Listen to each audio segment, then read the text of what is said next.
আপনি ছেড়ে দেন। এই মালগুলো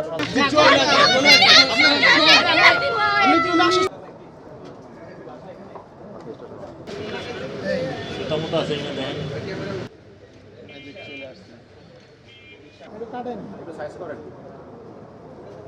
আমি এগুলো করি না এগুলা। উনি আমার বলছে, আমি এই জন্য বানিয়ে দিচ্ছি। আমি এগুলো করি না, আমি কাজ করি, কিন্তু এগুলো টাকা বানাই না আমি। উনি উনি আমার কাছ থেকে মহল্লা পরিস্থিতি দেখে আমি বলছে গার্লফ্রেন্ডে নিয়ে দিবে নাকি, এই জন্য আমি ছাপাইয়া দিচ্ছি, স্ক্যান করে প্রিন্ট করে দিচ্ছি। এর আগে একবার না দুইবার, তাও 3টা না 4টা বানিয়ে নিছে আমার কাছ থেকে, গার্লফ্রেন্ডে দিয়ে দিব এলাকা বানিয়ে নিছে আমার কাছ থেকে। আমি এগুলো করি না। এর আগে 20 টাকা, একবার 20 টাকা দিচ্ছে, একবার 40 টাকা, আরেকবার দিছিল 30 টাকা না কয় টাকা জানি, আর আজকে 200 টাকা দিচ্ছে। এর আগে একবার না দুইবার করাই নিছে, তাও 2টা না 3টা করাই নিছে আর কি আমার কাছ থেকে।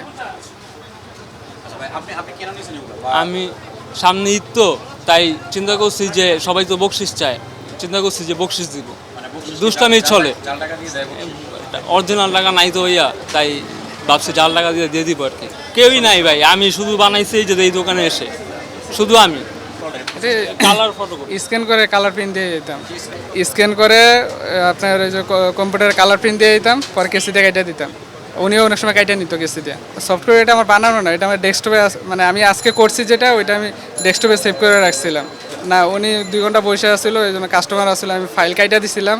উনি বলতেছিল যে সেভ করে রাখ, তাহলে ওই প্রিন্টটা দিতে সহজ হবে, ওই জন্য আমি সেভ করে রাখছিলাম। আমার ডেস্কটপের ফাইলটা, এটা কম্পিউটারে সেভ করে না, ফাইলটা ডেস্কটপে আমি রিসেন্টলি সেভ করছি, আজকে যখন করছে তখন এটা সেভ করছে।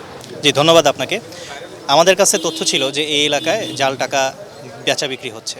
তো আমরা সেই গোপন সংবাদের ভিত্তিতে একটি চেকপোস্ট তৈরি করি এবং চেকপোস্টে একজন কেরিয়ার সহ একজনকে আমরা দেখতে পাই, তারা জাল টাকা বহন করছিল। পরে সেই কেরিয়ারের কাছ থেকে আমরা জানতে পারলাম যে তিনি এই দোকানটি থেকে জাল টাকাটা ছাপিয়েছে।